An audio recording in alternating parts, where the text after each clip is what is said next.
Egg fried rice recipe చూపెడుతున్నానండి. దానికి కావాల్సినవి onion, carrot, beans, ginger garlic pieces and coriander. దీనికోసం ముందుగా ఒక ప్యాన్ తీసుకొని దాంట్లో కొంచెం ఆయిల్ వేసుకోవాలండి. ఆయిల్ వేసుకున్న తర్వాత దాంట్లో ముందుగా అల్లం ముక్కలు వేసుకోవాలి. అల్లం ముక్కలు చాలా చిన్న చిన్నగా కట్ చేసుకోవాలి. అవి వేసుకొని వేగిన తర్వాత కొంచెం వెల్లుల్లి ముక్కలు కూడా వేసుకోవాలి మనం తీసుకున్నవి. వేసుకొని వేగిన తర్వాత బీన్స్ వేసుకోవాలి. బీన్స్ ముందెందుకు వేసుకోవాలంటే బీన్స్ వేగడానికి కొంచెం టైం పడుతుంది కాబట్టి. బీన్స్ వేగిన తర్వాత ఆనియన్, క్యారెట్ వేసేసుకోవాలి. ఇవి కూడా వేసుకొని వేపుకున్న తర్వాత ఒక 2 మినిట్స్ వేపితే కొంచెం అవి వేగిపోతాయి. బాగా బ్రౌన్ కలర్ ఏమీ రావక్కర్లేదండి. జస్ట్ అవి దాంట్లో ఉన్న వెట్టంతా పోయి వేగేటట్టు ఉంటే సరిపోతుంది. ఇప్పుడు దీంట్లోని ఎగ్ కొట్టుకోవాలి. ఎగ్ని కొట్టుకొని ఒక్క 1 మినిట్ అట్లా వదిలేస్తే అది బాయిల్ అయిపోతుందండి ఎగ్. అప్పుడు దాన్ని తిరిగి వేసుకోవాలి.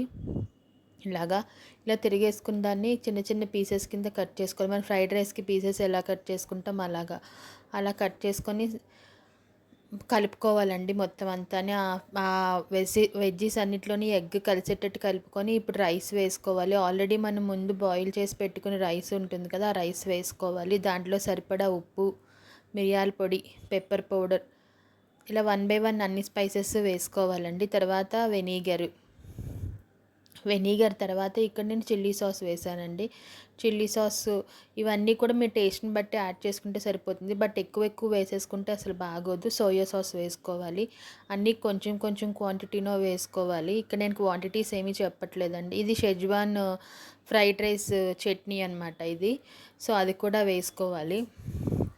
షెజ్వాన్ ఫ్రైడ్ రైస్ చట్నీ వేసుకుంటే చాలా బాగుంటుందండి. అది లేకపోయినా బాగుంటుంది, but schezwan fried rice chutney ఇది వేసుకుంటే ఇంకా టేస్ట్ ఉంటుంది. టేస్ట్ మనకి ఎన్హాన్స్ అవుతుంది. సో చాలా బాగుంటుందండి. ఇలా చేసుకున్న తర్వాత దీన్ని వేడివేడిగా మంచిగా ఆనియన్ పెట్టుకొని పక్కన ఈ షెజ్వాన్ చట్నీ పెట్టుకొని తింటే చాలా బాగుంటుందండి. బట్ ఇది చల్లారిపోయిన తర్వాత తింటే అసలు ఏం బాగోద్దు. హాట్గా ఉన్నప్పుడే సర్వ్ చేసుకోవాలి దీన్ని.